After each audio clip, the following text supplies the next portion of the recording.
Viz Media just announced a bunch of new licenses, so let's go ahead and talk about them.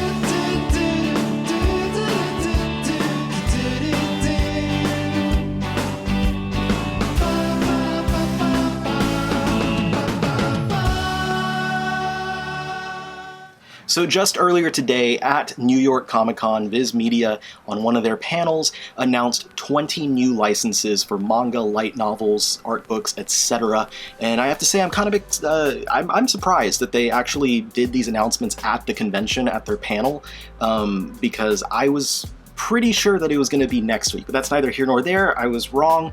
We got some new licenses either way. Let's go ahead and check them out. As always, I like to mention before I get into talking about the books themselves and the announcements that while not everything is for everyone, everything that was announced is for someone. So please be respectful. Please don't go into the comments here and just completely crap on something because it's not for you, because it is for someone. There's a reason why they license these things. Just because you don't understand why doesn't mean that there's no one out there who is excited about it. There's things in here that I know I'm excited for that people probably don't care about, and there are things that I don't care a lick about that I know other people are probably really excited about. So please be respectful. That's all I ask in my comments.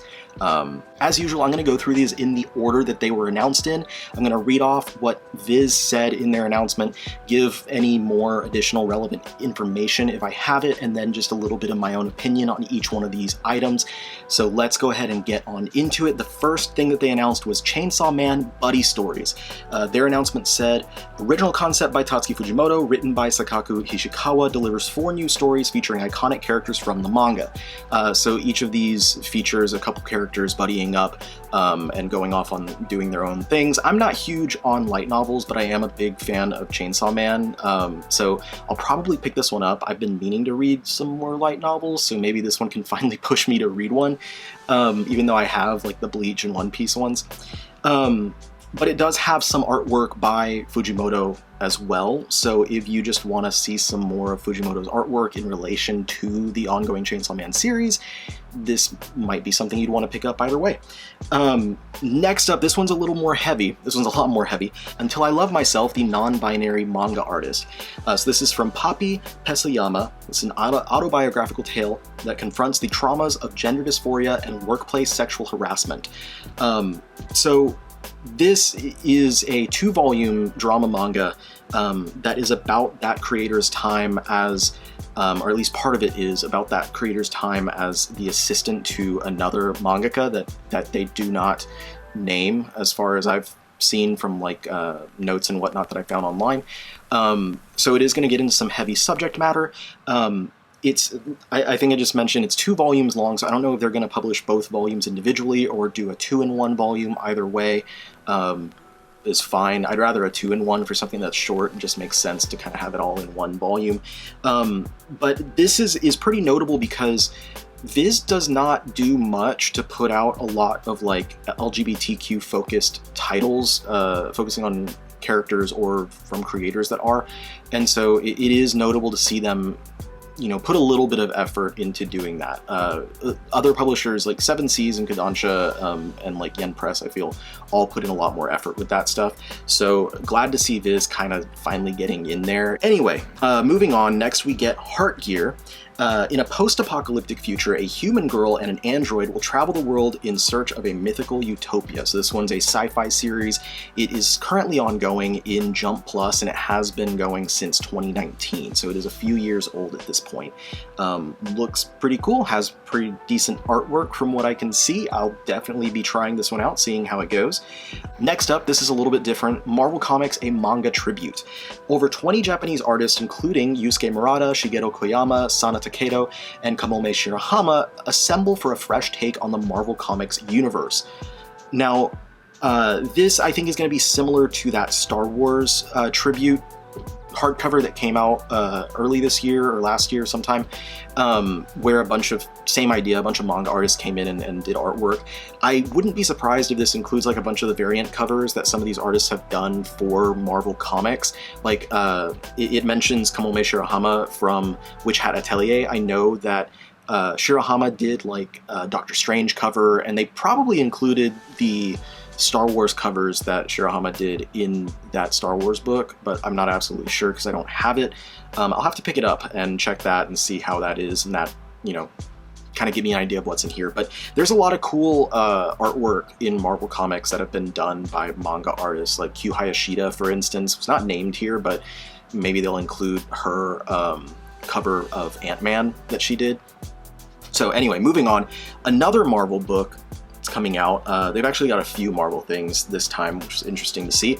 And this one is one that I am really, really excited for. This one and the next one that I'm going to talk about are both some of the most exciting ones for me in this round.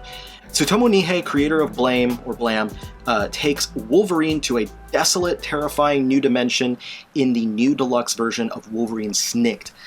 This one was, so it's written and drawn by Tsutomu Nihei. It was originally published by Marvel in the early 2000s in a 5-issue miniseries and then recollected as a paperback. The paperback has been long out of print and hard to find for many years, so I don't have it in my collection, and I'm so happy to see it getting reprinted. Now, I don't know what they mean by deluxe version. I don't know how that'll compare to the old paperback, like if deluxe means they're just going to include some extra art, maybe some processes and stuff like that. Either way, I'm very excited to finally have this. I mean, it's Tsutomu Nihei, it's Wolverine, it's an exciting piece. I'm hoping that it's a hardcover, but if it's not, that's fine either way. I'm just happy to be able to have it in my collection finally. And next, I mentioned this one's also one I'm super excited for, the Cat-Eye Boy Perfect Edition hardcover from Kazuo Umez. So they said a deluxe hardcover edition of Kazuo Umez's horror classic Cat-Eyed Boy, the Perfect Edition, drips with the grotesque and the absurd. So I'm super excited about this because I've been really loving reading everything by Umez that they put out in English, and I expected that they'd have something from Umez this time, but I expected a new license and not reprinting Cat-Eyed Boy, which is great for me because I've been trying to track down everything in the Viz signature line, and that series, just the 2 volumes, is one of the few remaining things that I don't have. And so now I can just wait for the hardcover edition and get that instead of having to track down the expensive paperbacks. Now hopefully they'll reprint some of the other stuff like Go-Go Monster and Phoenix, because that's... Phoenix, man, is tough. Anyway, moving on, next up we have Dark Gathering. Their announcement says, an unwilling magnet for the supernatural and a ghost-hunting girl join forces to capture Japan's most terrifying spirits. Dark Gathering by Kenichi Kondo. Now this one is from Jump Square. It has also been running since 2019, just like the earlier series I mentioned, Heartgear. And it is also a shonen title, of course, since it's in the Jump Square magazine. So I'll be trying this one out as well to see how it goes. I generally am a fan of the stuff that's in Jump Square, Jump Plus, Weekly Jump, so we'll see. I hadn't heard of this one though, but I think there is an anime adaptation, so other people have probably already heard of it. Next up we have our first of 2 shoujo, and that is Wolf Girl and the Black Prince. High school girl Erika may be on Kyoya's leash, but she's determined to break free and unleash his heart. Wolf Girl and Black Prince by Ayuko Hata. Now this one is a 16-volume shoujo series that ran from 2011 to 2016. So a lot of people are already familiar with this one. I think the creator already has another ongoing series happening right now. It seems that like Viz with their shoujo licenses, they do few and far between, and the ones that they're licensing right now are usually the ones that have been completed for several years. So I don't know. I don't know much about this series at all, but if some of my shoujo friends enjoy it and would recommend it to me based on my likes, then I will see what is up with it. This next one is a little bit different. This is The Way of the Househusband, the Gangster's Guide to Housekeeping. The announcement says that it provides everything you need to conquer the challenges of life like a true husbando. They did use the word husbando. Text by Laurie Ulster and recipes by Victoria Rosenthal. This guide releases in summer of 2023. Everything so far has been summer 2023, by the way. I'm a big fan of the Way of the Househusband manga, so that's cool. It sounds like it's going to be, because it says recipes by on there, so I'm guessing it's going to be a cookbook, recipe book, but the way that it's labeled as a guide to housekeeping makes me feel like there's going to be more like anecdotes and stuff in there. Either way, I'm a huge fan of the series. I'm probably going to pick this one up because it sounds like it's going to be fun, and I always, you know, it's fun to try these recipes that they put in these little cookbooks. Moving on, I joke about it every time, but I expected it and it happened. We have a second coloring book for Demon Slayer coming out. The announcement says, featuring 70 new illustrations by creator Koyoharu Gotoge, Demon Slayer Kimetsu no Yaiba, the official coloring book 2, lets you color your favorite characters from the series. If you enjoy adult coloring books, or even not adult coloring, I mean, you're a kid that just likes coloring, you have a kid that likes coloring and likes Demon Slayer, then that's going to be something cool for you. But I have the coloring books. I have the Ito coloring book that they released. I have the first Demon Slayer one, and I have another Ito one that came from Titan Books, I think. So I enjoy the coloring books. I think they're pretty neat. But it's just funny that, like, I kind of joked for a while that they would announce another coloring book, and then here we are. When I say I joked for a while, I mean, like, I was talking with friends on Twitter, joking that they would do that. Anyway, moving on, the second shoujo series that we have for this round of announcements is Like a Butterfly. Would you rather wait for love like a flower or fly toward it like a butterfly? Creator Su Morishita explores feelings between Suiren and Taichi in the shoujo series Like a Butterfly. This one is also concluded. This was 12 volumes, and it ran from 2012 to 2015, so kind of the same exact type of thing as I said with the previous one with Wolf Girl and Black Prince. And again, if my shoujo friends enjoy this and it's something that they would recommend to me based on my own things that I enjoy, then I'll probably check it out. Otherwise, I won't, whatever. But yeah. Next up, we have our third Marvel book, and this is the last of the Marvel books, and this is Spider-Man Fake Red. So this is not Peter Parker, apparently. It says, an awkward teenager puts on Spider-Man's suit, but quickly learns that being a hero isn't all glamour and social media likes. Spider-Man Fake Red by Yusuke Osawa. I thought it was Yusuke Murata for a second, and I got really excited because I didn't know that Yusuke Murata had done a Spider-Man book, but it wasn't. Anyway, this is only a single volume. It's not going to be anything substantial. Like, don't expect for this to be some crazy, awesome Spider-Man story that ties into the Marvel Universe or anything. Like it mentioned, it's not Peter. It's a random teenager that stumbles upon the suit and puts it on. But if you enjoyed, for instance, the Deadpool Samurai or Secret Reverse books that they put out recently, you'll probably wind up enjoying this one. I'm a big Spider-Man fan. I, collect just as much comics as I do manga, and so I'm definitely going to go ahead and pick this one up when it comes out. And again, it's from the notes that I found, from the information I found, it is only a single volume, so it's not like it's going to be a big commitment. The next one, this is probably going to be the one that excites a lot of people. It excites me as well, and it is also one that I had assumed was going to happen in this round of announcements because it's one of the most notable new series in the Weekly Shonen Jump magazine, and that is Akane-banashi. So, their announcement states, a young girl takes on the world of Rakugo, the traditional Japanese art of storytelling, to avenge her father. Akane-banashi was story by Yuki Suenaga and art by Takamasa Moe. Summer 2023. Again, of course, I didn't need to repeat that. Anyway, like I said, I expected for this one to be announced this time. This was one of the things that I had guessed was going to happen because it is so popular. Not just like, it's critically being acclaimed, it is popular, like it gets good numbers every week in the magazine, but it's also popular with other creators, like Eiichiro Oda came out and said how much he loves the series and stuff, so it seemed like a no-brainer that this would be one of the next ones to get an announcement for a physical release. But there's one other that I'm surprised from Weekly Shonen Jump did not get announced, and I'm going to talk about that in a couple minutes here. The next one is another, you don't have a round of Viz announcements without a Junji Ito book, and of course this time we have Soichi, the Junji Ito story collection. This is a bunch of stories featuring the popular character of his called Soichi. The announcement itself says, horror mangaka Junji Ito nails it with 10 hilarious and sinister tales starring the unsettling Soichi. The character is super popular he's a recurring character in many of Junji Ito's short stories and stuff. As you can see, put together 10 stories for this book. I'm surprised, I've been surprised that we haven't gotten this book already because Soichi is kind of a big recurring character in Ito's works. and I know a lot of people really love the character. I think he even has like his own pop figurine and stuff like that. So yeah, I expected eventually that we would get the Soichi collection. I'm surprised that it didn't come sooner, if I'm being completely honest, but I'm happy that it is coming out. And I'm a big fan of Junji Ito. I'm wearing the Junji Ito shirt for this video because, I mean, it's October, so it's appropriate right now, but I wore it because we have a new Junji Ito book coming out. Anyway, moving on. Next up, we have a book from Disney. It is the Disney Mirrorverse Belle. The announcement states, Belle is a new prequel manga set in the universe of the hit mobile game developed by Kabam in collaboration with Disney and Pixar Games. With story by Alex Singer and art by Jan Apple, this divergent take on Disney's Beauty and the Beast releases summer 2023.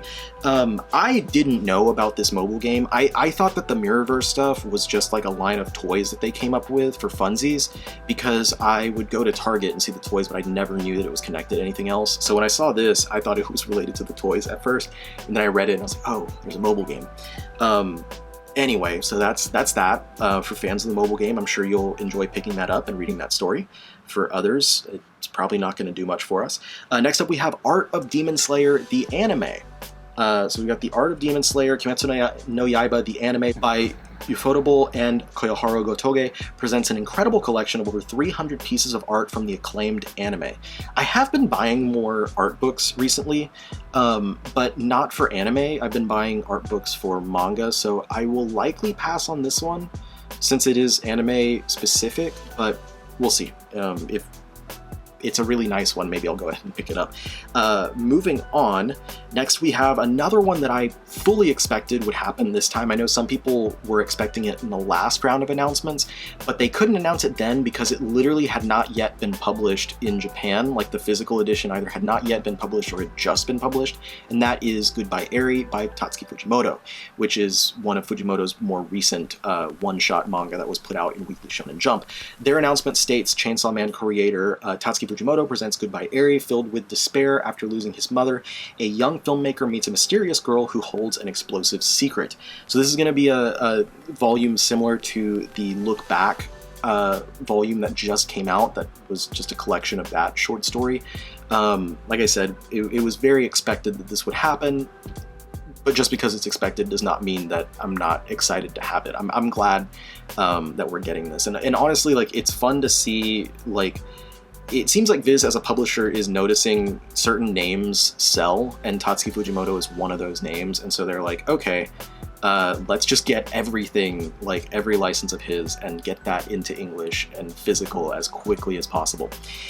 Anyway, we're done with the physical releases. Moving on to the digital stuff. There are 3 of them. The first 2, I'm not surprised are going straight to digital, but the third one I am. And it's the series that I alluded to when I mentioned Akane-banashi a little bit earlier. First up, we have Candy Flurry. The announcement states, after Tokyo is crushed by candy, sweets turn sour in this mouth-watering manga.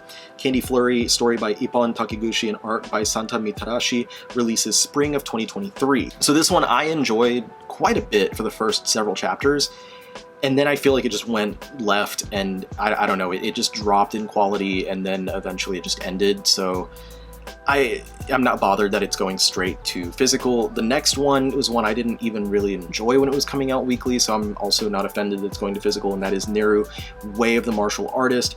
The announcement states, after a chance encounter with a high school girl, a young martial artist finds his true path. Neru, Way of the Martial Artist by Minya Haraga, spring 2023.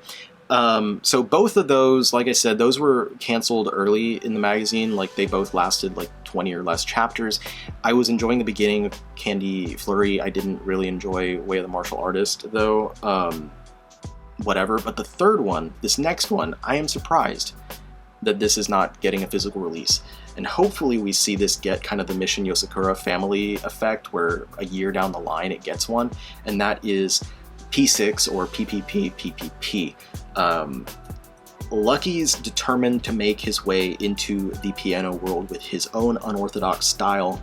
PPP by Mapolo 3, releases spring 2023.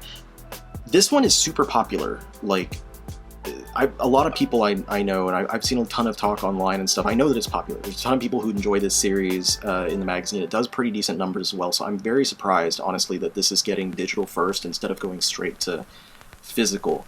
But hopefully it does well enough with the digital release that they will eventually do, like I said, like Mission Yozakura Family, maybe a year down the line, they'll eventually do a physical. I'm hoping, because it would be a shame if we didn't get it, since it is pretty successful. Maybe if it gets an anime adaptation, they'll consider it at that point. Anyway, that's it for this round of announcements. Like I said, the ones that I'm most excited about personally are the Wolverine Snikt Deluxe Edition from Tsutomu Nihei. Big fan of Nihei's Cat-Eyed Boy reprint in hardcover by Kazuo Umez. That really helps me out as far as trying to collect the signature line. And then we've got Akane-banashi, the Soichi Junji Ito collection, and of course, last but not least, was Goodbye Eri. All of those are super exciting for me, but a lot of other stuff that I'm going to be picking up and trying out. Let me know in the comments down below, what are you the most excited about from this round of announcements? Which ones are you definitely going to pick up, and which ones are you kind of on the fence about? I'm curious to know what everyone else is thinking about these things. And I know, like, I think in my last license announcements video, I mentioned that this time should be Stone Ocean because it should come out next summer. However, I was assuming that there was going to be 8 volumes of Golden Wind, with the final volume being a 3-in-1, but there's going to be 9, with the final volume just being a single length volume is what it looks like at this point. So unfortunately, Golden Wind is running about 3 months longer than I had expected, so Stone Ocean won't begin until the fall of next year. So the announcement for Stone Ocean physical release should come in February of next year. That's going to be the next big round of Viz Media announcements. Anyway, thank you so much for spending the time with me. I hope this video was helpful and entertaining and informative of these upcoming new releases, so that y'all have a good idea of what you might be wanting to look to pick up next summer, in the next 9 months or so. So again, thank you so much for spending the time with me. I will see you all on the next one. Peace out.